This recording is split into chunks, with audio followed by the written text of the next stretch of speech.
Hello and welcome to Sounds Heal Podcast. I'm your host, Natalie Brown, and thank you so much for joining me as we continue to explore the fields of sound healing, sound therapy, and generally the use of sound for health and wellness. Today, our guest is Peter May, who is a musician. He's a Grammy award-winning producer, and most importantly, I would think, is his combination of nature conservation work and wilderness work with his sound explorations. And we talk about this combination that's come to be his sonic apothecary, where he offers sound journeys. And he's been offering sound journeys since 2008, combining natural instruments like the didgeridoo and conch shell with using a device such as the professional version of Music of the Plants, which connects to a plant and interprets its electric signal into sound, into music. And what he has discovered is that you don't actually even need the electronic device to have nature, a tree, a plant, respond. So absolutely fascinating work that he is doing. He's also doing oil distilling. And if you go to his journeys, you get to experience some of these oils as well. And he's just learning so much about the healing qualities of nature, the healing qualities of the forest. So I also want to mention that because he is in the mountains of Colorado, initially the connection is not great. I did my very best to edit out those glitches, but there are a couple still in there, but we managed to completely remove them in the second half. So hopefully you don't notice them, but if so, thanks for being patient. And it's really a wonderful conversation. So I hope you enjoy it. This podcast is sponsored by the Om Shop and Spa, located in Sarasota, Florida, and also on the web at theomshop.com. The Om Shop is the country's largest showroom of vibrational tools. They also have workshops and trainings and a lot of resources, and they're just very helpful if you're looking for assistance for instruments and just kind of to up level your sound healing practitioner tools. They also have a luxury spa there in Sarasota, Florida. And again, they're on the web at theomshop.com. So thank you so much for their support and sponsorship. And thank you all for being here for this episode with Peter May. Please enjoy. All right. Well, welcome, Peter. Thanks so much for joining me for this conversation. Great to have you. Thank you, Natalie. Yeah. Nice to be with you and explore the world of sound and healing together. Yes, absolutely. And what's so beautiful, kind of getting to know you through reading some things is your different interests, your different backgrounds, both from conservation and nature work and, fire management to being a musician and producer and working with plants and oils. It's just really interesting. And you're an athlete as well. I understand, a triathlete. So it's kind of amazing seeing that you've taken yourself into these different interests, but also how so many of them have merged into what you're doing now. So I thought it would be great to start with your background a bit and talk about these things that initially inspired you when you're younger. And maybe you could just broadly describe your musical background, how you got into music, but then let's get into nature and your fascination with the exploration of nature as well. Yeah, I've had to write a few kind of biographies for different, and so I've kind of have a few highlights to share. And one of the main things is I grew up in a musical household, and my mom was in the band at the University of Michigan. She played the bass drum, may have been the marching band, and then my dad sang. And so my brother and sister and I, when fourth grade came around, we all got a chance to choose an instrument. I grew up in that era where everybody had that. They gave you a test, And then they kind of like said, oh, you'd be good at this and you'd be good at that. And I wanted to play the drums because I thought that was the coolest thing, and ended up playing cornet. Okay. And so we had band training from fourth grade all the way through high school. And that meant concert band, kind of traditional concert band. And then um, in high school, jazz band and marching band, and then also symphony. And probably the experience that drove home or connected music with nature the most was attending Blue Lake Fine Arts Camp in Western Michigan. And there were scholarships that would come through, and you could apply for them, and I would get one. And then I ended up going there 5 years, doing the junior camp and 3 at the older camp as it was, and then the last 2 years I did jazz. The interesting thing about that camp is they had people like Count Basie there and Buddy Rich, and they had Aaron Copland, and I had no idea who these people were. I mean, other than they were celebrated, and the quality and the caliber of music I got used to. Like, this is what it's like to be good, or like really good, or like outstanding. And so I would, on my lunch, I wasn't in the symphony then, and I would walk down from the dining hall, and I would sit in the pavilion seating under these big tall pine trees, and the pavilion's right there, and then the lake, Little Blue Lake, is behind, and there'd be this crazy conductor guy with white hair all over the place conducting what turned out to be his own symphonies, and that's Aaron Copland. And the thing we share, he and I, is that we both have the same birthdays in terms of November 14th. So there was an affinity, and I never knew that, but I just was drawn to that just naturally. And that's where the seed got planted, is, oh, music and nature kind of go together, and a lot of people don't really put together playing outside unless it's in a pavilion. And we would do that with the jazz band. We would do these concerts from that camp, and obviously marching band, in venues and parades. But how often is it do we just go out in the woods and do that, right? Not so often, but people do it now, especially. And so my brother, when I was in probably 10th or 11th grade, he was going to College of the Atlantic in Bar Harbor, Maine, and he attended a concert with Paul Winter. And so he sent me some of his music, and I started to listen to it. And as I would later learn by meeting Paul, that he likes to free the traditional or the concert musician from only reading music, and to be free of that, still take all the training, still take all of that sensitivity to sound and how to create sound, and then to add to that. And then Paul took that to a different level as I followed him, and I was very fortunate to meet him later when I moved to Colorado, and we ended up doing that CD together called Crestone.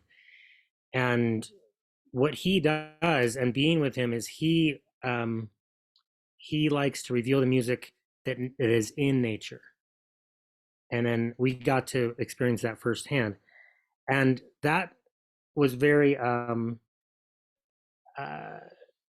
of like fulfilling to hear him say that, because in college, I was listening to some of his music, and I went to a friend's room, and I said to her, how do you think music kind of like this and nature go together? And I was kind of pointing to her boombox. We used to have boom boxes and stuff.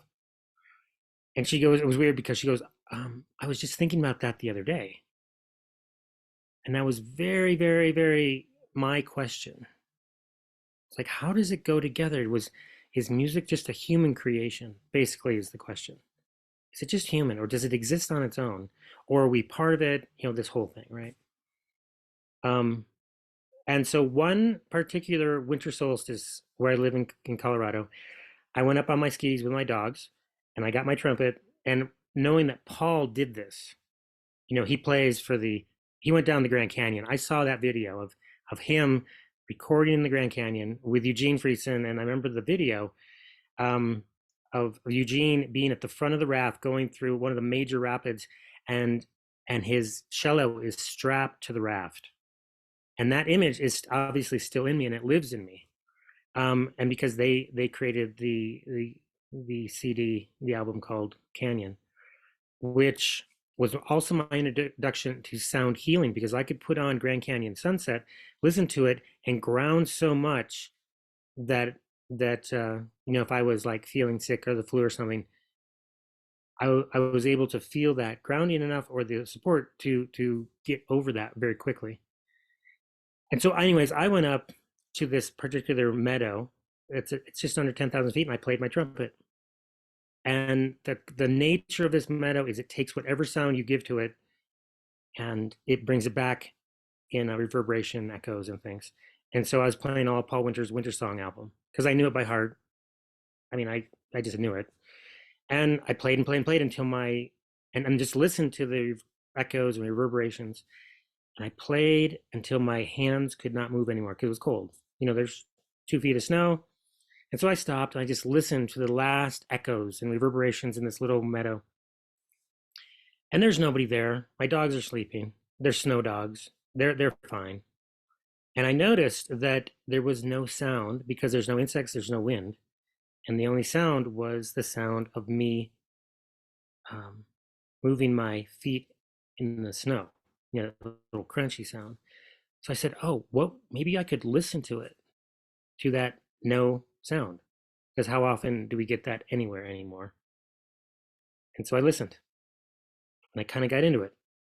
And about 10 minutes later, this music, like a symphony, came from around the mountains and played back to me. And it wasn't a long lost reverberation or echo. This was a different quality of music. And I couldn't really ask my dogs if they heard it. They didn't seem to hear it. And so I kept that quiet for a number of years, because that's definitely a crazy thing. And so my good friend, John Milton, who helps people out on like a vision quest type of thing, he calls them nature quests. He was talking in the coffee shop where I live, and he goes, oh, yeah, there's music in the mountains. And apparently some of his people hear it after being out for days or weeks or something. And I said, well, John, I've heard that music. He goes, really? How long were you out? And I said, well, I was out for a couple hours. He goes, really? And you heard it? And I said, yeah. And I had to think about that, because if it takes some people a lot longer, I said, what is the difference? And one of the biggest secrets was revealed. And that secret was I offered my music, and then I listened to the silence, and then gave it an opportunity to respond. And we still do that. When I teach people improvisation, I guide them in listening to the silence while they're playing, which is a whole nother trick. And because Paul teaches something called Adventures in SoundPlay, where you take like 4 people and you have an instrument you can play, and you go into the dark, and you're going to be guided to listen and respond. And so as you do this, all of a sudden you get this other sense, and you can't see, so you have to rely on your hearing.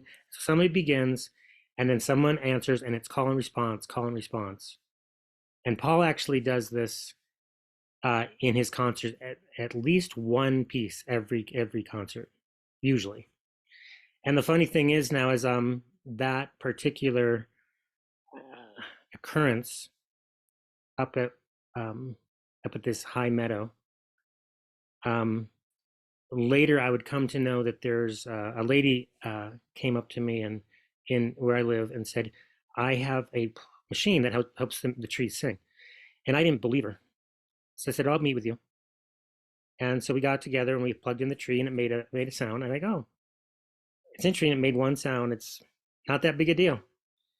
And so I said, can we do anything else? And said, well, maybe we can play instruments to it. So, or sounds ourselves and talk to it. And so I did. And at the end of 2 hours, it was playing back to me what I played to it.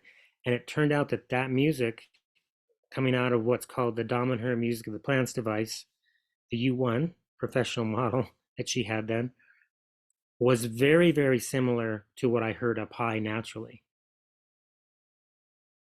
And those things started to come together, because that music is now expressed to the plants.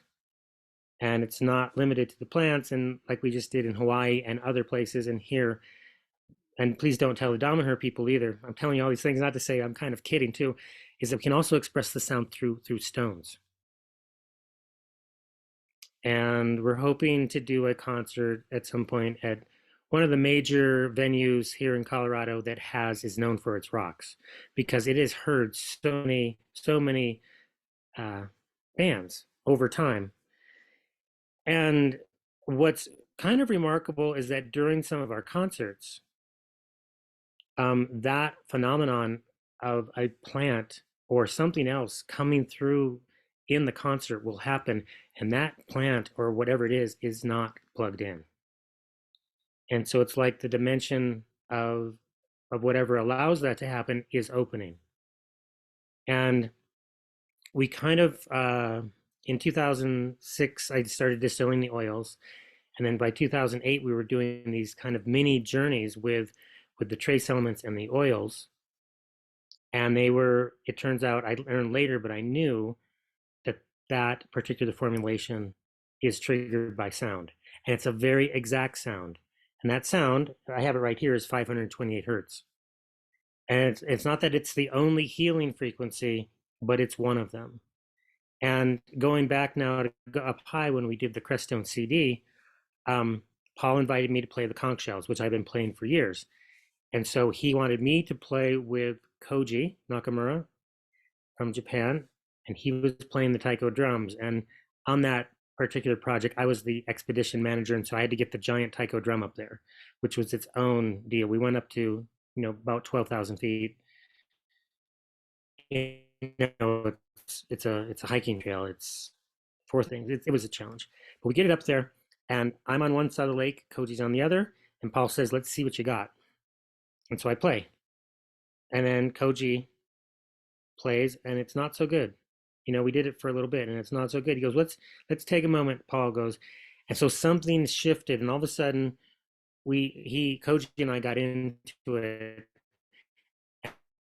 Energy built, and I remember the last note I hit was on my conch shell was the tonic note, and then it went up to seventh. I later learned, and that seventh, as I played it, it's almost like an octave, but just below, the thunder started thundering quite. And this is September or October, early October, and nobody knew what to think. But Paul just turns to me and goes, "Would you come to New York City and play in my solstice concerts?" And so I ended up doing that a number of times. And so later on, I wondered what was that frequency. And so I sounded it out, and it's a bigger conch shell, and so it turns out to be 528 hertz. And so that particular frequency kept coming up to me, and because this is going out to a sound healing audience, I'm going to keep coming back to this. This is the frequency that works for me. It may work for you, and it's really about you, and what you resonate with. And yes, do the birds singing it? Yes. Do the bison? Yes. Do the coyotes and wolves? Yes. Do so many things singing it. And we all know that birds have calls, like territorial calls, mating calls. And what happened years ago is that I started, which is right here. This is a bowl that was brought to me from Nepal. Here we go. It's a Tibetan singing bowl, and turns out, and I don't know how it got in there, but it's 530 hertz. So it's a 2 hertz binaural. And I get into the binaurals with my didgeridoo. And I started to play it with some birds. And these birds have, I think it was like, maybe it was a meadowlark or something, but they started to sing not their identified calls. They started to improvise. Okay. And we often like to classify things as, yeah, that's a bird, it makes this sound. And that's it. And I think most of nature is not as limited as we think it is. So that that bowl, my friend brought it to me, and it's someone's soul bowl, and they must have passed on and went to a shop or whatever. But every time someone's born there, they give them they make them a bowl, and that is their bowl for their life. It's kind of cool. It connects them to their soul. But a lot of things there, that was kind of like a run-on mandala of a way of kind of giving that background of how one thing led to another. Yeah. I now have at least two of those Dominher Music of the Plant machines. And Yeah, let's talk yeah, about those machines a so little it's bit, actually. That might be helpful for those that haven't. I have one of the, it must not be the professional one, it looks kind of like a iPod, shape. But I do know that, right, you place a sensor at the roots, you can put the other sensor on a leaf, and maybe just talk about, well, how is it creating sound? How is it interpreting the plant into music? Maybe just describe that a little bit. from my understanding, inside that machine is what's called a Wheatstone bridge, the 1800s, and it's like measure the electrical current between two things. So in a sense, like you said, it's the root or the conductivity, and then the leaf or the flower or the needle, and then that Wheatstone bridge can signal difference into a component, which in this case I believe it's a MIDI, and then the MIDI then can translate it into a synthesizer, and you can pick the sound on that. Um, as we have seen, you actually to do, um, but it certainly helps because most people cannot or do not have the opportunity to connect with like a deep sense of silence. And you can do it with your own hands. You can get your own tone. You can plug into a plant and then do a chain with yourself in the plant. We once did maybe one or two plants and like 30 people and got sounds. You can do, like I said, stones, so that isn't probably something they recommend yet. Stones can be very, very alive in the musical sense. And then sometimes you can, like on Mount Shasta, the device was picking up things in the air, and it was singing from the air. Yes, I'm into all this stuff, and it can be too much at times, but when it does come together, it can be amazing and miraculous. And so here's an example. Okay, so here's the story about a friend who had done a lot of Ironmans, like 10 or 11, like a crazy amount of Ironmans. And that's that crazy race of swimming and biking, swimming 2 miles, biking 112, and then running a marathon. This is a crazy race. Um, and so he called me around this time of year a few years ago and said, hey, I can't get out of bed. I have two herniated discs. And he told me all his therapies. And I said, well, what do you want me to do? Come over there? And he goes, I'll try anything because I'm alternative in a sense, and I know things work. And they can work, not always, but it's certainly worth a try. And so I go over there. It's a couple hours away, and I put the pinion resin on him because I know that's good for healing, especially necrosis, frostbite, and severed tendons, and sprains and strains. And it's because it has our DNA in it, and that's how a tree heals, and that's too how we can heal. And then I put the essential oil in like a trace element bath, and I soaked his back, and then I played. This is kind of like where the sound comes in because you sometimes want to activate, and you're not just activating him, you're activating you and your electromagnetic field.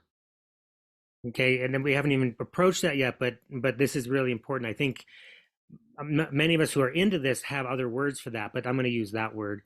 And so I played the pinion pine recorded music, and I was just sitting there with him, and he went to sleep, and I slept over, and we woke up, and he gets up, and from the other room he goes, "Oh, I'm so sore, I gotta go take a bath," which apparently he was taking baths, and he could only get transported in a station wagon, lying down. And so he gets out of the bath. He goes, I actually feel really good. I feel so good, we can go out to breakfast, which we would do together. So we go out to breakfast. Then he goes, I think I can go get my mail, which is across the street. We ended up skiing 5 miles that day. And it blew his mind, and it blew the town's mind that he could heal that rapidly. And so I remember now that the idea of sound healing is amazing on its own, but then to incorporate and integrate other things that can be hugely, hugely effective, maybe on their own, but then it becomes the alchemy, the integrated alchemy. And in this sense, the pinyon pine oil from our adventures with the French and how they can analyze our oils, it contains 7% sesquiterpenes and 70% monoterpenes. And that then basically feeds your pineal gland, and it helps your body communicate with itself from one of the most powerful places, which is your third eye, and ideally to get it in coherence with your heart, and then ideally with your navel, the three brains. Get the three brains going, and then to, sound can be very helpful in activating that. And that is one of the things I do. Is we call it a gentle lightning journey, or a chakra journey, where you're putting things on the different chakras, different formulations, such as the first one is called precursor. It's clove, cinnamon, and oregano, because that contains hemiterpenes, and it's good for clearing out. The second one is sandalwood and pinyon pine, and the sandalwood and pinyon pine together in the trace elements, it contains a lot of sesquiterpenes, which then removes what was cleaned out, then promotes the natural occurrence of human growth hormone. And then the third one is gold, frankincense, myrrh, and pinyon pine, which is a very kind of, ancient recipe. And that's because it contains the monoterpenes, which feeds the pineal, and then the gold conducts it. And those are then tuned and activated by 528 hertz. Wow, that's beautiful that you're not only infusing these natural oils, but that you're kind of acoustically tuning them as well, and I guess probably incorporating them in your sound journeys at times. Yeah, maybe talk a little bit about how this comes together. I know I have someone that has experienced an event of yours in Sedona. So you're using real life instruments like the didgeridoo, the conch shell. You're using music of the plants, which is interpreting kind of the signals from trees and plants into music. And then you've got kind of nature responding. What have some of the experiences been? You can mention that one in Sedona, or anything else you've done recently. What does that look like? What are you kind of doing for the journey? And maybe some of the really cool experiences that you or other people have had with it. Yeah. So the journey is it uses several formulations, and the first three I just mentioned, that's known as the intuition kit, intuition support kit, and that can be used on its own and then activated by the sound, especially a binaural. Especially if you use um, two instruments and giving you more of the theta state binaural, which for everyone can be different, but between maybe 5 and 8 hertz difference. And I do that intentionally on my didgeridoo. I practice. I get 2 sound generators. I hear that, and then I duplicate it on my didgeridoo. I generally don't use a lot of electronics in my work, though I do, because the plants sing electronically. They also sing organically too, just so you know. I'm not opposed to electronic, but if I do use electronic, I try to always use at least one, if not several, acoustic instruments, so that the wavelengths are balanced and you're getting all what I call the nutrients of the music from, someone's voice or from an acoustic instrument. These days, a lot of electronic music is highly refined, kind of like white bread. And white bread can be useful. I generally don't eat it, but I use it as a poultice with milk. It's amazing. But I don't tend to eat it a lot. And so I'm not, we're just using it in the right place. And so that's the way the plants can sing. So I am using it because I have experienced that it does provide a connection for people to help them heal. And so we have the first three formulations, and that's generally the head region. And we have one for the heart called compassion, star nectar, and then one for the feet, knees, and or perineum root chakra area, and then an internal one called internal rose. Those are introduced one by one, and then they're triggered by either 528 activated for the top, and then 639. And I'm using the Salveggio set during this whole thing. And just so everyone knows, that would be 396, 417, 528, 639, 741, and 852, and sometimes others. But then I also have bells that are in the octaves of the 528. So I have 66 and 132. And so for each one, I have like a sequence, and I do the same sequence every time. And so over time, you probably don't need the formulations. And over time, you might not need the sound. And over time, you might not need any of it. And that's when I train people to do this. Their test is to be able to give a journey without the sound and without the formulations. But to go back to it every now and then to make sure you're not fooling yourself. And we are looking for results. And the results here might be a centeredness in the person that you're working with or the people. And so the journeys can be one person. They can be 108 people. I'm hoping to do a gathering of 1,000 at some point. And maybe even at some point, if it's appropriate, 100,000. You know, that's kind of like the pie in the sky, like a college football stadium where I went to college. It was a big stadium, and it could fit about 108,000 people in it. And just imagine that almost like a chakra lighting up on the planet when you get 108,000 people centered and healing all together at once. That's a grand vision, but who knows, maybe it'll come true.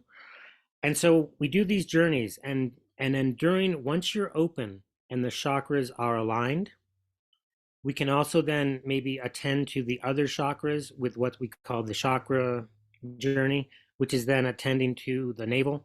And we have a very special one for that. It's called Secret Fire, where we light the fire within. We also put one on the second chakra, and then we put on things where you might be needing healing, such as like physical healing, such as emotional healing, such as mental healing or spiritual healing. If you have a connection, you put, I have a cream for pain, you put that one on the physical. The rose will work for emotional. And then the mental is the intuition, star nectar. And then any other dimensions you might want to address. And it can work with other formulations too. And then we start the journey, and this is where the plant can now be utilized. And sometimes I pick an oregano because oregano is good for clearing, and oregano seems to be the universal translator in the plant world, at least one of them. Sometimes, because I'm in Colorado, a cannabis plant will play. Those are amazing singers, amazing, because the plants are so alive, they can actually tune into the people that are present and give them the frequency. In Hawaii, we did one last year. And what I've been doing lately is hooking up the Damanhur plant device to a sound program, giving the plant a method and a way to play more than one instrument at a time. It can be the whole show now. And in this particular sense, an ashwagandha was singing, an adaptogen. And one person's experience, she had flown a long ways. Her back was really hurting. And the ashwagandha started playing, and I'm playing the didge while this is too. So I'm playing the didge with the plants, and sometimes we'll have singers, sometimes we'll have a bass player. It's not limited. And remember how I said when Paul would do like, one song all improvised by listening to the silence, and that's my words. Basically, all of our journeys and our concerts are almost all improvised now. They're all in the moment. And so we start, and this energy comes on, and this energy comes over this lady and pins her to the ground. She cannot move. And then these healing waves go back and forth, back and forth, back and forth. And she's trained to know to not freak out. You know what I mean? And it's good because with a group, that does this. It's a life coaching group. They're learning to be life coaches for other people. And so when she got up, basically her pain was almost entirely gone. And how I think this is working is it's actually connecting with whatever is causing the pain because we're bringing attention to it. It's almost like the sound is an offering to that part. And then somehow the space in general combines with that experience of what I call life force. And then the warmth can come on its own. And sometimes this can be very, very rapid, especially as you get, I think, and in your work, you have your own pattern. And everything that comes with knows what you're doing when you're doing it. It's like it's coming on. It's coming on right now, and just because I'm alluding to it, or I'm actually addressing it and acknowledging it. And I think that's what we're doing for people. And especially if there are trained people in the audience, they're going to their center, boom. Now their field's building. Now it's easier for the other people to build their fields. And now it becomes this whole healing field. And it's interesting because nature knows what to do. Because I don't know how to heal. I know that. I mean, I can have, I have intuitions of what to use, but it's not me doing the healing. That's probably really important. And the sound is an invitation. And so one of the more recent events was we put on a Mother Tree Festival because, like you mentioned, I'm into fire management. We're now getting into more landscape management with bringing back beavers and the fungal networks and acknowledging and feeding the mother trees from the work of Suzanne Simard. And it's very much like the movie Avatar, where you're plugging in. And so at the end of the conference, on the last day, we went out to a juniper tree, an older juniper tree with multiple stems at this small college campus. And it's not a mother, but it's a father. It's a parent tree. It's a historic reference tree.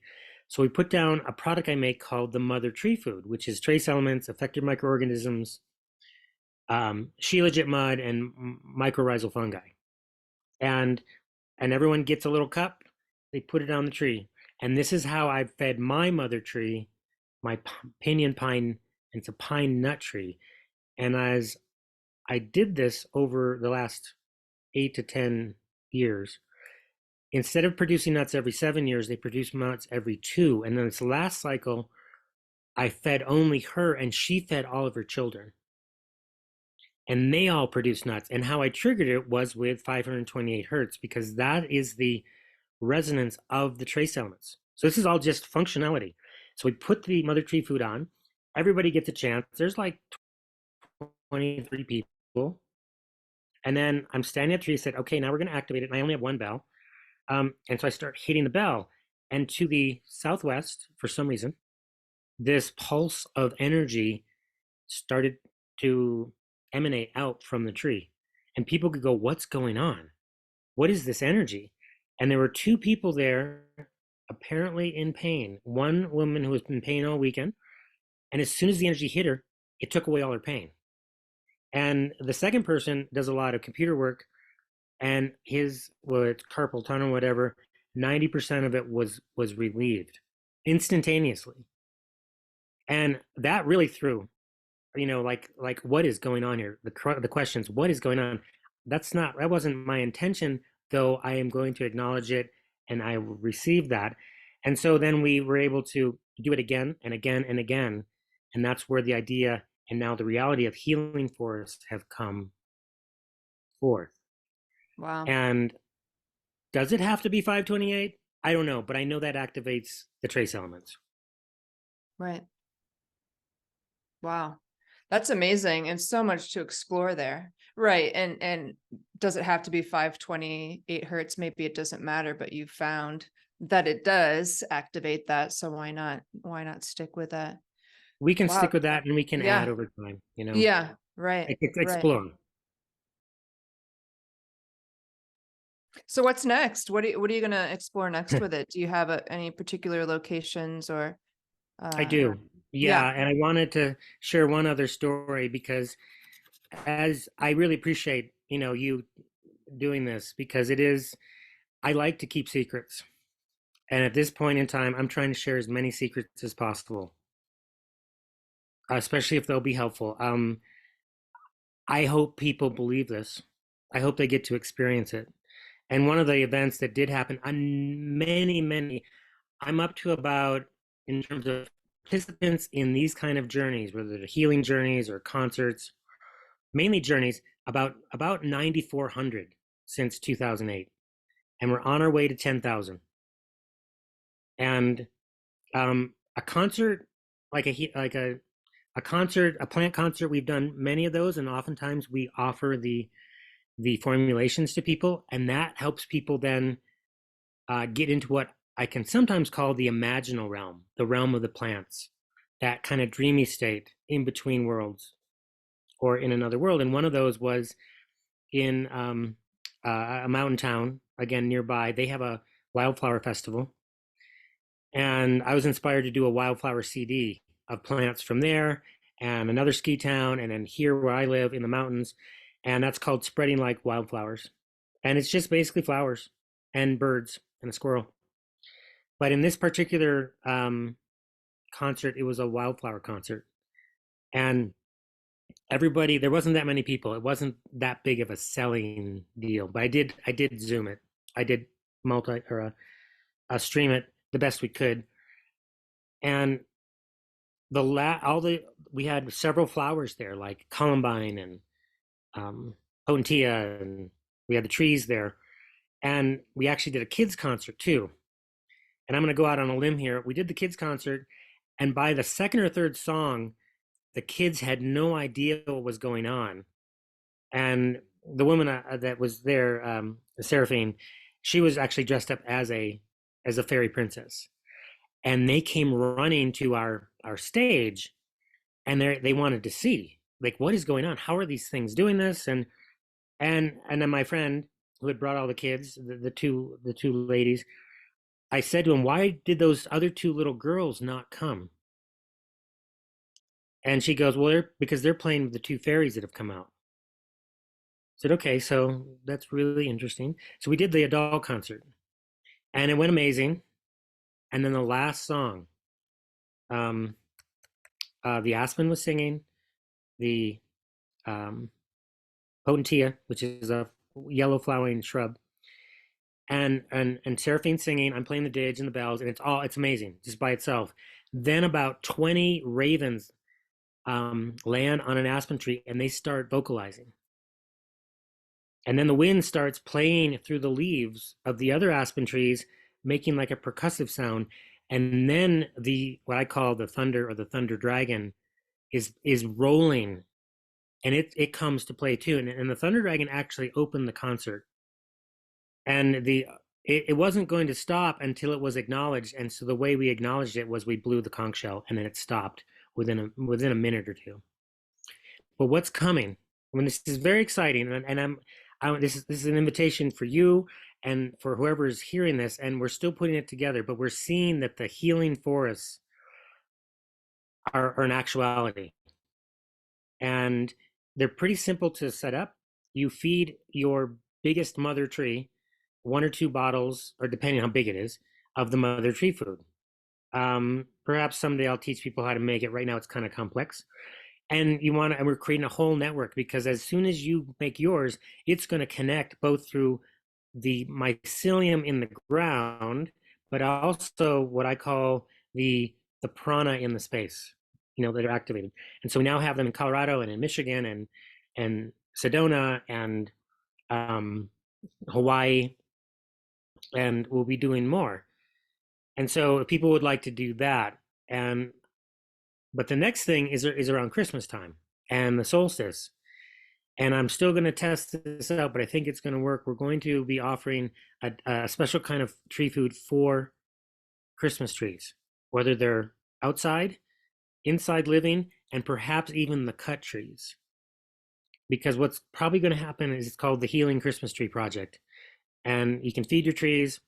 We're going to have very special alchemical ornaments that help this, and then at a certain point, we're all going to ring it together, whether it's 10 of us or 100 or 1,000, whatever it gets out to promote the healing and this network idea, that the trees are helping us with. I never thought the trees, I knew they were healing. This was not even in a dream. This was just paying attention, like, oh, is this for real? And then so in Sedona, um, we did a journey. And again, it's for the life coaching group. So they're already trained. They're already bringing their presence. I know that tree because we've done one journey. It's in a vortex. So we feed the tree. This time, we didn't feed it before. We didn't know how. And I ring it in, and it starts singing. It's all good. It's singing through the sound program too. So it's got many instruments, and it's going along, and it's like it's opening up another dimension, and needs sometimes to be guided, because this is nature. This is not a potted plant. This is like a wild plant. It's very, very different. And so it starts singing, and we're also doing it on the full moon. And about 5 minutes or so before the full moon stops, I'm like, oh no, no, you can't stop now. Because I kind of go into my thing like, oh no, what do I need to do? And all of a sudden I get, don't do anything. It can be silent. And so right when the first rays of moon came over the ridge, it started playing again. And then it emitted the most amazing pinion perfume scent I have ever smelled. I thought somebody was walked up and spraying perfume all over the place. Everybody else smelled it too. And that is what we're seeing, is when we acknowledge the trees, even with our voice and say hello, or with sound, they can give a scent. Like within a minute or two. This is not like you have to wait and wait and wait. It's like acknowledging you, because it is way more alive than we ever thought. Wow.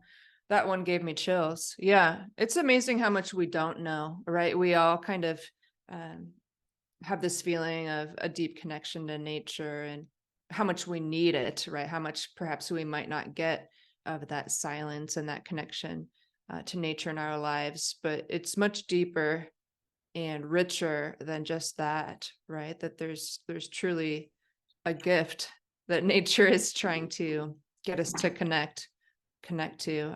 That's just amazing.